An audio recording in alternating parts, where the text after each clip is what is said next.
حكاية نصر، قصيدة من واقع حياة حقيقية عشتها.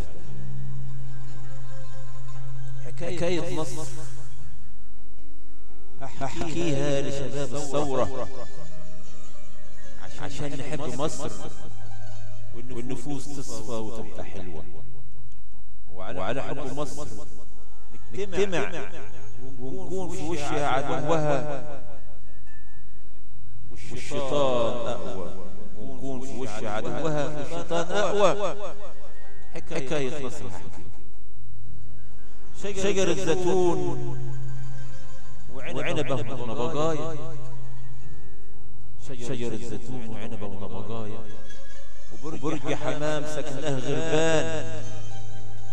وبرج حمام سكنه غربان، صبار ومراد وشظايا، شاق القلب والودان، ودود يعربد في الأرض ما صدق ولا أبو القردان، وعزبة مليانة جيران غلتها نهباها الجرزان، وبيت من قش وتبن وطين، خندق فوقه شجر التين، بتخبي في الغلابة خايفين من دانا وصاروخ طيشين، من دانا وصاروخ طيشين، وفرن مشتاقة الدخان، مش لاقية مية وعجين،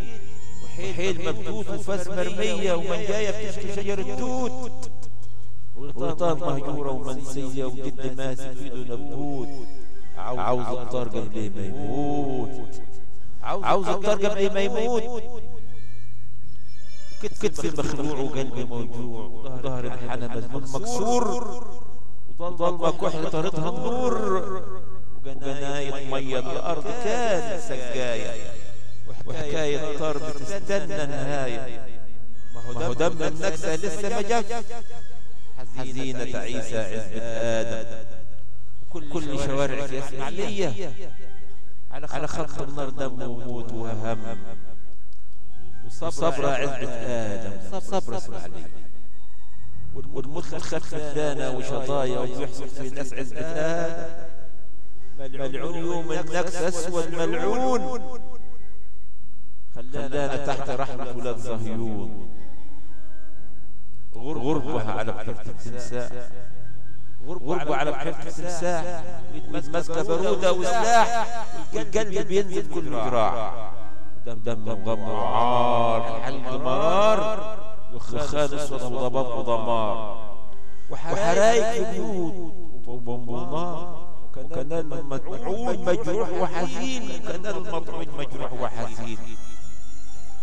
والسود وجدود على خط النار واقفين 6 سنين والله واقفين، رافضين هزيمة وعرافين، مع كل أذان يقولوا سينا راجعين، وعلى ظهر ولاد صهيون ناويين، وعلى ظهر ولاد صهيون ناويين، وعلى ظهر ولاد صهيون ناويين، واحنا وهم كتبنا سيناريو جديد، اليوم النصر، اليوم العزة، اليوم العيد، سيناريو واعي ومتين وشديد، نهايته سعيدة عبور نصر وعيد، ايد مسكت فاس وقلم، والايد الثانية رصاصة وعلم، وبفلاح وعامل وجندي مخاف، قلب مصر غيور وجسور، بدينا عركة الاستنزاف، صدينا رضعنا عبرنا رجعنا صبرنا ضربنا وجهنا، قولوا الله أكبر، الشيخ قد كبر، والجنود رجالة ايد واحدة ومتحدة، قالوا بصوت واحدة الله أكبر الله أكبر، وصبت عجيب وغريب، ولحظة ليها الطفل يشيب، شاب صرنا صنطون، ضحر سنة ولاد صهيون، جير أبويا علي كمان عطشان، سعيد بتلفلف بالفرحة، طمني ضم شوف وحنان، صرخ من القلب وأجمل صرخة، وقال الله أكبر الله أكبر ربنا أكبر، طلع المدنة قد نكبر عظيمة يا مصر ولد النصر، قال الله أكبر ربنا أكبر، طلع المدنة قد نكبر عظيمة يا مصر ولد النصر. ما انت عمرك ما رضيت بهزيمة وذل، شاهد كمان الناس والكل، شاهد عليك زمان وتاريخ وعصر عظيمة يا مصر ولد النصر. ودي حكاية نصر بحكيها لشباب الثورة علشان نحب مصر والنفوس تصفى وتبقى حلوة، وعلى حب مصر نجتمع ونكون في وش عدوها والشيطان أقوى، ونكون في وش عدوها والشيطان أقوى. حكاية مصر.